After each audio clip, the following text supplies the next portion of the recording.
Hello guys, it's me again, your J-Bebs, the original, your female barista here in Saudi Riyadh. And for today's video, bumaba lang sana ako para makipagchikahan kay Seth.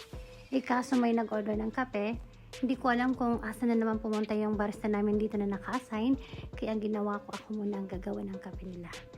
O, diba? Pasayaw-sayaw pa ako dyan guys, kasi yung isa kong, tingnan mo yung isa naming lalaki dyan na nagsisisya.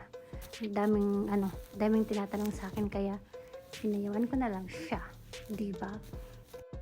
Hanggang sa matatapos na lang ako guys, hindi pa talaga nakakabalik yung barista dito sa baba. Hindi ko naman pwedeng iwanan kasi may mga order pang iba, kaya sige, stay muna tayo kahit saglit lang guys, hanggang sa dumating yung isa. At ayan na nga guys, hindi nga ako nagkakamali. Ang daming nakahilerang order ko. Kaya bilisan na natin guys. Chares! Pempeng ko na si Jixeros na ngayon. Joke lang. Ang ginawa ko pala guys, nakape dyan, is tatlong cappuccino. Don't mind na lang po sa baso kasi magkakaiba yan sila. Makulay kasi parang rainbow lang. Ganun.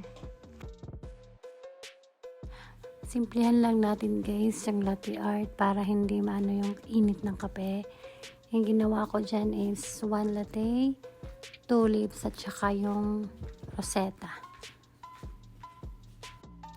And that's all for today's video guys. Sana po ay magustuhan nyo po yung mga ina-upload kong video.